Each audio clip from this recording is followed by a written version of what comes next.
구원해준 나의 천사 나의 세상 난 이상 새 고향이 널 만나러 Warning, my voice incoming, mute if needed. Wayan's voice trembled as she looked at her mother, eyes flickering with fear and frustration. I cannot, Wayan whispered, the words heavy with reluctance. The sunlight spilling through the curtains caught the delicate dust particles in the air, giving the room a golden haze that felt almost unreal. Her mother's gaze softened, though a hint of impatience lingered. Anyone but him?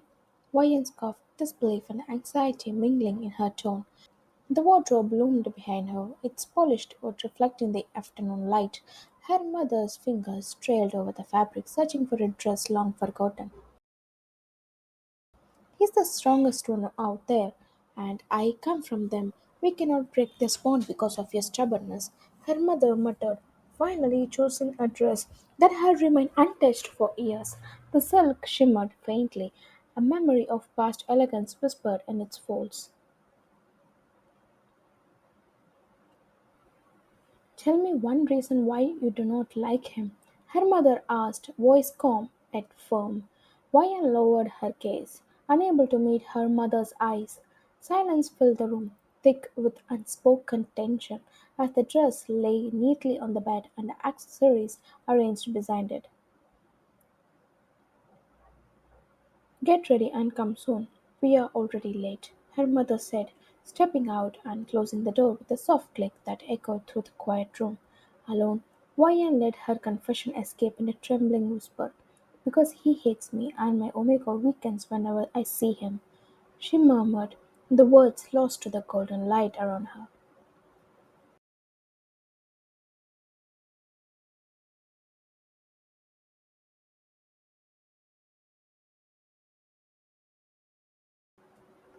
Her reflection glimmered in the hallway mirror, makeup delicately applied, soft shades highlighting her features.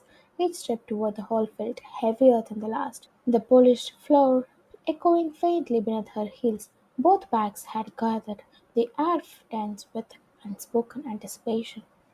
Vian kept her gaze down, knowing the consequences of looking up. She could already imagine the rejection, the sharp words, the cold stares, and the reminders of past fights.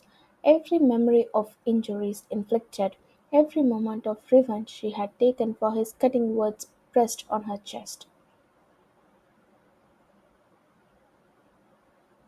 When her eyes finally lifted, she noticed an empty seat beside Jimin. Her heart skipped, nerves strangling with cautious hope.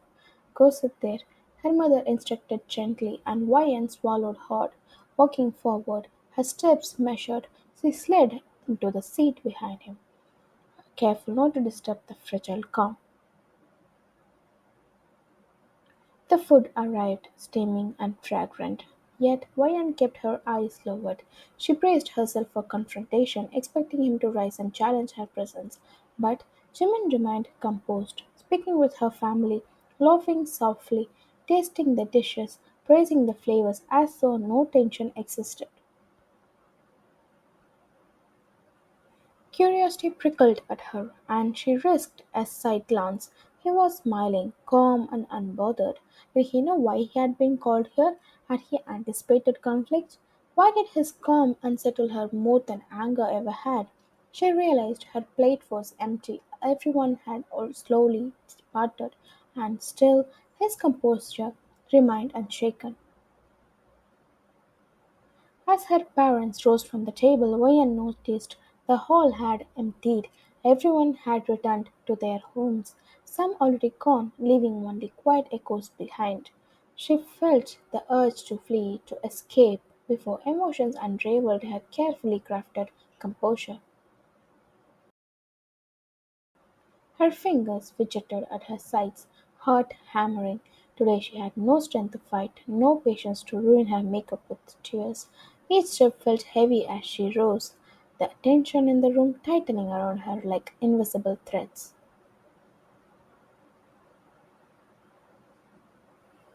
Where are you going? Jimin's voice cut through the silence. She turned slowly, finally meeting his full gaze.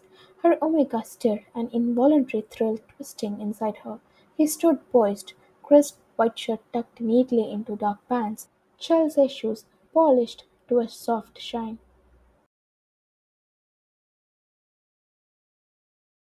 His scent enveloped her, rich and addictive, every molecule pulling at her instincts, igniting a longing that made her chest ache.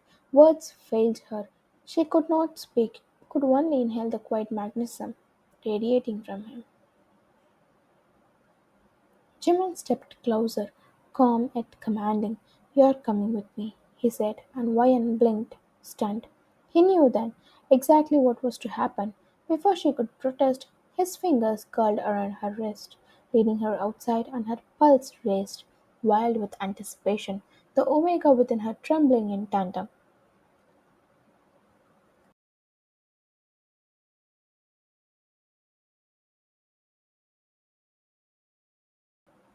He led her through the quiet night, the distant sound of waves brushing the shore guiding their steps. Soon they reached the secluded spot where the ceremony would unfold, a hidden cave by the shimmering night beach, untouched and intimate, wrapped in the hush of the evening.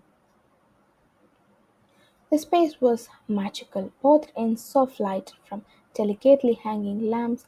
Fireflies floated lazily in the air, mingling with gentle butterflies that drifted around like living stardust.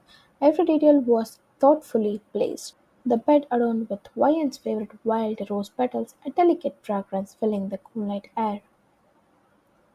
Near the bed, a bathtub glimmered in the moonlight, warm water infused with Jimin's favorite scent, and scattered flowers that floated on the surface like tiny blossoms in a ring.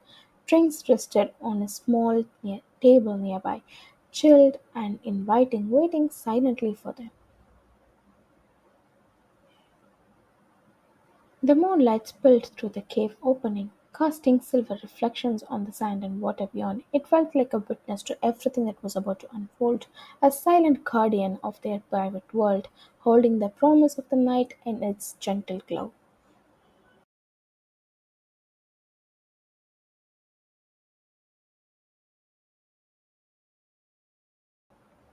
Vian rose, stunned by the sight before her, her omega stirring uncontrollably. She wanted to quiet it, to regain control, but her mind refused to process anything. Every detail, the glow of the lamps, the delicate petals, Jimin's unwavering gaze, pulled her senses in every direction.